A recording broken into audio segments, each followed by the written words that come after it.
Everyone, I am Murtag and I'm going to be playing through Dust and Elysian Tale, and we've got with me... Hi, I'm Zonris. I used to speedrun this game like 2 years ago or so. Yeah, it's really cool to have another runner with me. So Dust and Elysian Tale is basically a indie game that's made like pretty much just by one guy, and it's like a Metroidvania hack and slash game, and we're going to be absolutely blitzing it as fast as we absolutely possibly can. Yeah. So we're just going to jump straight into this. So time doesn't start quite yet. So we're going to go play on the casual difficulty. It gives us a bunch of advantages. Mainly, it gives us infinite energy, so we'll be able to spam all the movement tech all the time. Hitting this button starts the time, right? Yes. Yeah, it does. Yeah, cool. That's fine. So this cutscene is unskippable. In the actual like leaderboards, we actually just don't bother with this, but it gives me time to explain some stuff. So the category, so warps versus warp plus. So if you play through this game warp plus, it's a really fast-paced run. It takes about 45 minutes. But with warps, there's a particular glitch that we can use to get to. Anytime we're on a map screen, we can instantly go to anywhere else on that map, even if we've never been there before. And that's called warping. All I have to do is use the mouse, because it's an exploit that's PC only because it uses the mouse, and drag it to where I want to go, click A, press A on my controller, and then it's like boom. It's like, and I'll be there. So I'll be able to warp immediately to the end of a lot of chapters in this game. We'll be using a variety of other glitches. Some of the stuff to note is that this game is like a fighting game in terms of combat, so you can cancel. Like, you know, I can do slashes into crouch slashes or various combos and jump out my stuff. I'll be using loads of cancels to do movement tech throughout the whole game, including right as up. So right at the start of the game, we're Dust, we have no memories, we don't know who we are, we found a sword called Arrow and there's Fidget with us, and we're going to start the game. So time starts when I hit skip on this, so let's go in 3, 2, 1, go. Good luck. Thanks, man. So right off the bat, we're doing a tech called rocket jumping. So rocket jumping is basically doing a specific combo and then cancelling out of it with a jump slash, which carries momentum forward, which is a bit faster than walking. It takes about 5 seconds in the first start of this run. If I nail it, it's actually a lot harder than it looks. Like that. It is. It's quite precise timing. Pick up that turkey because we actually need health. And then we pick up roll, which is way, way faster, but I don't have time to explain that because we've got the first trick of the run. This is deer skip. Cool, we jump over the trigger that skips the first fight in the run. Alright, that's new. I don't know about that. That's a pretty new thing. It's pretty cool. So I'm actually not just spamming roll here than it looks like. I'm actually cancelling into grounds, crouching slash to cancel the end lag, and then going into a roll for that. So it's actually 2 inputs. And here's another trick.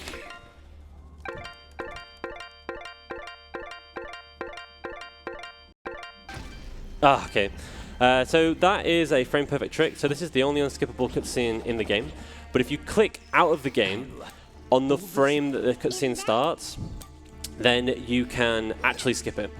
But of course, it's frame perfect at 60 FPS. So you kind of don't necessarily expect to get it in marathons. It's fine.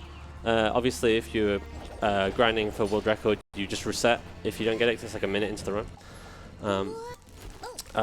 So it gives me time to explain it, which is good. So some other stuff we're going to be doing in this glade area is we don't want to be hit, and we also need to pick up at least 15 money. The reason why we don't want to be hit is because we're on casual difficulty. Anytime we pick up an item, if we're not on full HP, we automatically use it, but we need them all to sell for money. So if I want to do the fastest strats, I want to never be hit. Oh, that's fine.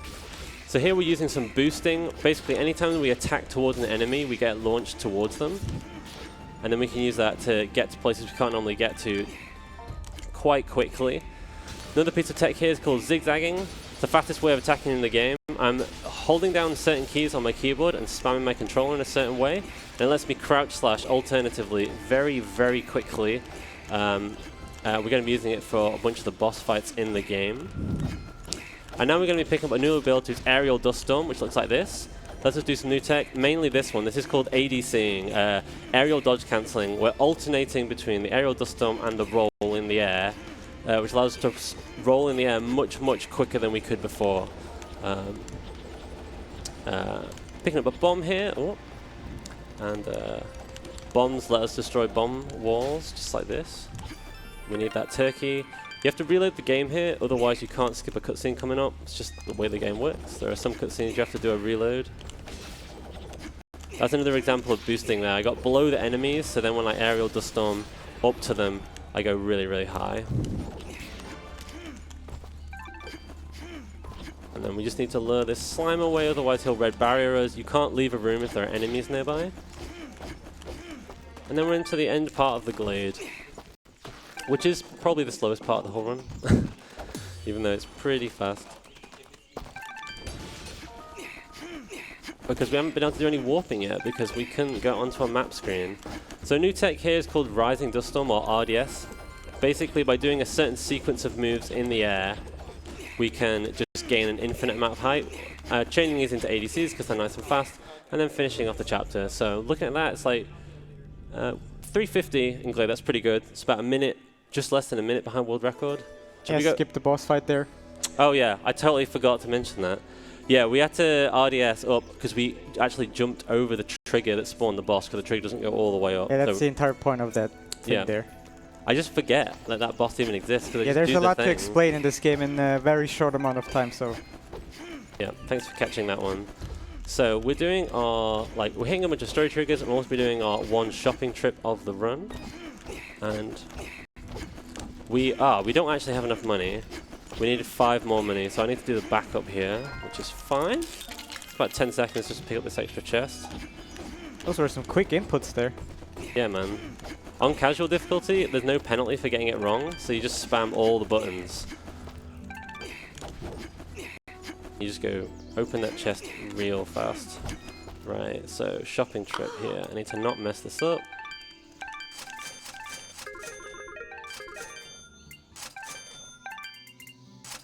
Right, so this is called shop glitch. If I frame perfectly change what item I'm buying, I can buy a different item for the price of another item. There we go. So now we have negative money. Hit some small story triggers, and now we got 3 tricks coming up fast. So this is where the run starts getting really insane. So firstly, we're going to talk to this guy while we leave this screen. That blocks the panorama cutscene from playing, and then we're going to leave a screen while in a save, which creates a glitch save, and then we're going to do the first warp. So I just drag the map like this, and then we go out of bounds, just like this, and then we're back in bounds. So we're going up here. This isn't actually the end of the chapter, but we're actually going to go get a chest. So by rising dust storming against the wall, we can basically get up here, even though we're supposed to have the vine grip, because it's like a Metroidvania game. So we're getting basically a really end game item really early in the game.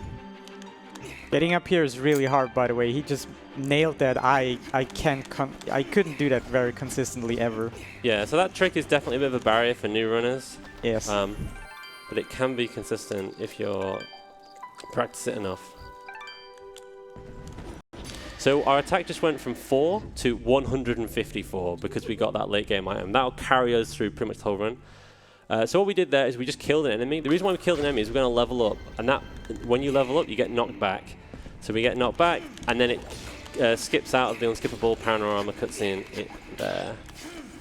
So basically, how this run is going to go from now on is every single time we enter a new map, we just want to immediately go to a save point. Because when we were at the shop, we bought teleport stones. The teleport stones let us to go from a save point to the map, which is obviously good when you can go from anywhere on a save on a map. So we're just going to go all the way over here now that we're at a save point, using one of our TP stones. And now we're going to go to this place, which is pretty random, but the reason why we're doing it is because it turns out that not only can you teleport anywhere, you can teleport anywhere where you want in the room. You just have to exit a room in a particular way. It's called exit warping. That's what we just did. So we not only went to this room where the slide power-up is, we also went exactly right next to it. There's a couple of those exit warps throughout the run. So now we're just going to go back to our save point. Oh yeah, so we got slide now, which lets us do new tech.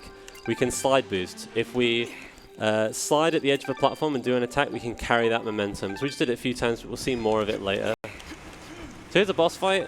Hopefully this should be very fast. We're going to use the same tech we did before with the zigzagging to attack very fast. Do an AI manipulation here to get her to move in a particular way. Crouch slash, We have to stop at about 15 attacks, otherwise she'll break out. That's probably a bit faster than you've seen it done before. Easy. Easy, easy. Yeah, it's unfortunate that you guys can't see him on the controller because it's pretty insane. He pressed like 7 million buttons at the same time. Yeah, so I'm like holding keyboard buttons and using my controller at the same time to be able to get that level of mashing. This game is weird if you like use keyboard and controller at the same time. Like getting through that gap's really hard. I didn't get it. That's the first time I've done it today. Saves like a second. So this is like probably the biggest downtime of the run. Just about 45 seconds of cutscenes I have to skip. So you might have noticed I've been skipping cutscenes, obviously, throughout the whole game. There's always a very specific moment when you can skip a cutscene. So you kind of have to just like try and learn where they are. It's usually when dialogue is about to start. But yeah, how are you finding the run? Good? Very impressive so far. Like, compared to my runs, this is looking really clean. Thanks, man. Yeah, this is going pretty well, I'd say. Yeah, we missed just on cutscene skip, which lost like like 1 minute into the run, which loses like 30 seconds. But like I say, in a marathon, you don't expect to get that. Yeah, I mean, in a 20-minute run, 30 seconds is quite a lot. Yeah. So we're going to do quite a cool boost here. It's a good example of boosting. So we just go off that enemy, and that was quite clean, all the way up through here to exit this area. And that is the end of Chapter 2. So coming up is Chapter 3, which is the most intense chapter in the run. I kind of have a bit of a meme in the community, which is all your time lost is in sorrowing, which is this chapter. Because there's so much movement. Because we can't just skip to the end in this chapter. We've got to collect 4 items to progress. And the way we're going to... so we need to go into 4 mansions and then pick up 4 items. So that's the first one. And then, of course, we need to go to a save point so that we can warp out and go to the next one. And then after we've done that, we can fight the boss, and then we can finally get through a red barrier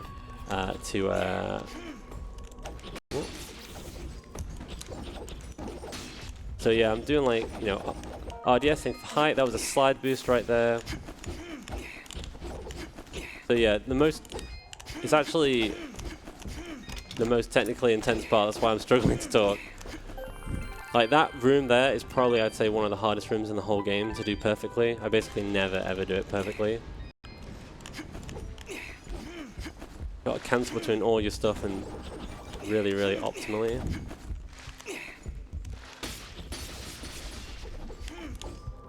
Even the dropping through platforms, I'm using an attack to be able to cancel out of that faster. Yeah, as you might have gathered, it's a very movement heavy base like game where you need to do like there's a lot of tech involved in just moving around fast. Yeah.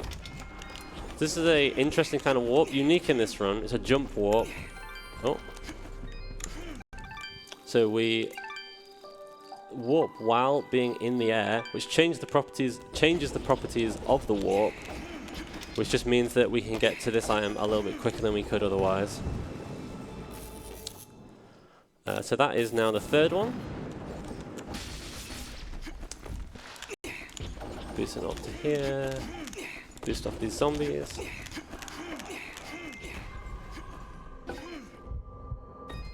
So notice the zombies are out of bounds above us. They're on the right, inside a wall. Seems legit. That's happened to me every single time today. I've never noticed it, but it just seems to happen. Okay, so we need to RDS over this enemy here, otherwise he'll block us. It's possible to get a really high boost there, but it's super rare. And now we're going to the fourth mansion, which is a bit different because it's got a door blocking it. And the problem is, if we just warped into the mansion, we'd be stuck on the inside. So we need to actually open the door first. Do a bit of a strat here to place a bomb. I think that's okay. That's not okay. So this is kind of a tricky strat. We need to basically place a bomb off a slide boost. Oh, this might be okay. Yeah, there we go. Just to be able to open that bomb wall up. So we basically just open the door, and that's why we just immediately left after we opened the door, because rather than go in the door, we're going to go into the mansion. So here we go.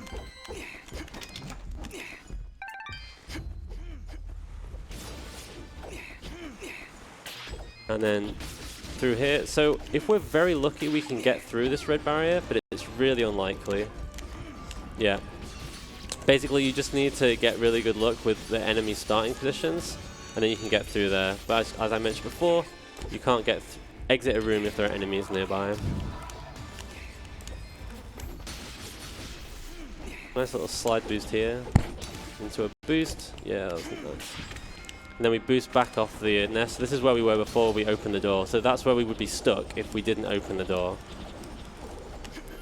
So now we've got the 4 items, we can go fight the boss. It's definitely the hardest boss in the game because there's a kind of interesting strat that you probably haven't seen before that I actually came up with. It's pause strat. So we're going to do zigzagging like we did before, but we're going to dodge the attacks without dodging. Instead, we're going to pause and unpause the game. If you don't press anything after pausing, you get iframes. So I should... like that. Oh, that's cool. Holy shit.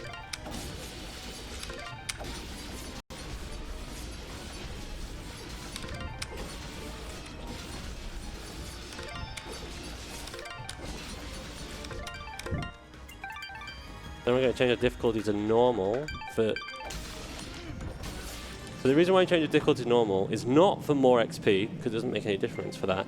Instead, actually, there's a downside of being on casual difficulty, which is that all of our stats get automatically assigned if we're on casual, because it does it for you. But we want all of our stats on attack, so we can do the final boss much faster. So we do that so that we can basically do the final boss much faster. But we're not going to assign our stats just yet. We're going to do this chapter first.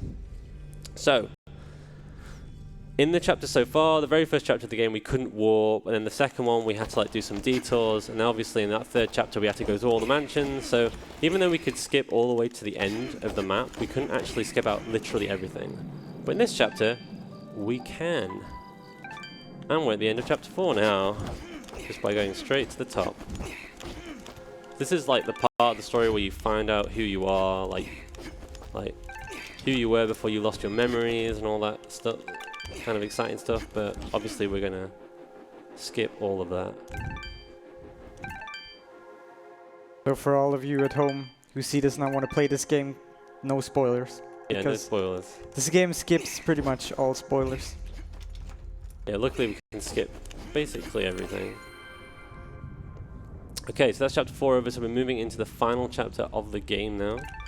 But we need to do one more panorama skip. So if you remember a while ago, we did a strat where we talked to an NPC while leaving. We're going to do that again with Gihan here. Okay, this is new as well, I think. You probably did it with a different NPC. We do it with Gihan because we get XP, because we've not talked to him before, and that will level us up and get our into level 8. Yeah. So now we can spend the skill gems, just like that. And then we need to do one last exit warp. So we go up here, exit from the very top of the room, and that sets us up. So if we go all the way over here, now we're in the final phase of the final boss fight. So this is Gaius. Ooh. There we go. So he can be a bit of a pain. So basically, we're just going to loop him just like this. But at any moment, he can just parry. And he's being really weird right now. And it's stressing me out. There we go. So normally, he alternates left and right. And he went right like 3 times in a row. Basically, this fight is... if you get good RNG, this is completely free. We just loop him like this. But at any moment, he can parry. We've already seen one parry. There's another. If he parries and then does some shenanigans, this fight can get a bit out of control. But hopefully it doesn't. It usually doesn't. But yeah, this, as you can see, this fight actually takes a little bit of time, which is why it's really important that we got our skill gems right as we did. Also the kinda late game swordish. Yeah, kind of. Yeah, so technically like a chapter 3 kind of thing, but obviously that would help. If we didn't have that, we'd be like super screwed. Yeah, this is the point where you see that you're massively under-leveled. Yeah. Okay, so we just beat the final boss, so the game is basically over. Apart from, there's this crawling section that we just have to do, where we just hold right and crawl to the end of the game. Unless you have a glitch save, which you made by leaving the map, which we did like 12 minutes ago, which you were definitely paying attention to, right? So, we just load that, and then we're at the bottom of the map. Okay. Load it again, and do 2 RDSs, 2 ADCs, and time. And boom.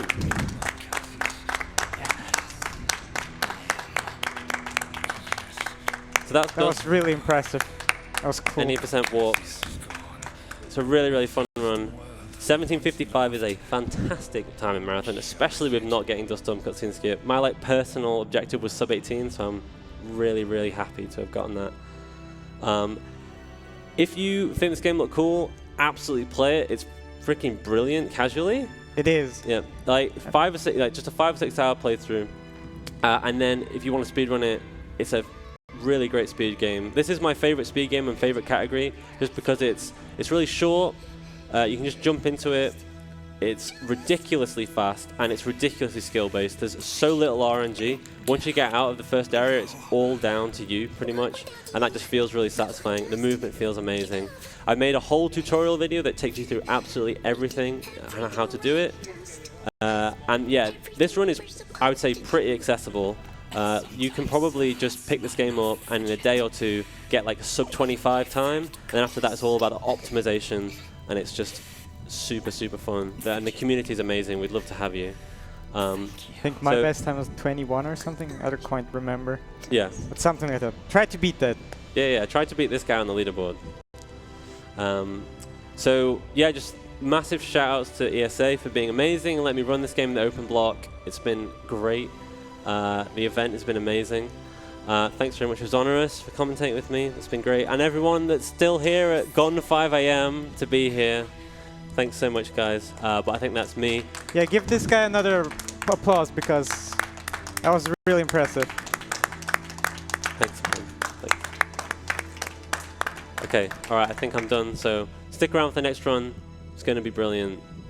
Stay tuned. See you later, guys. Bye.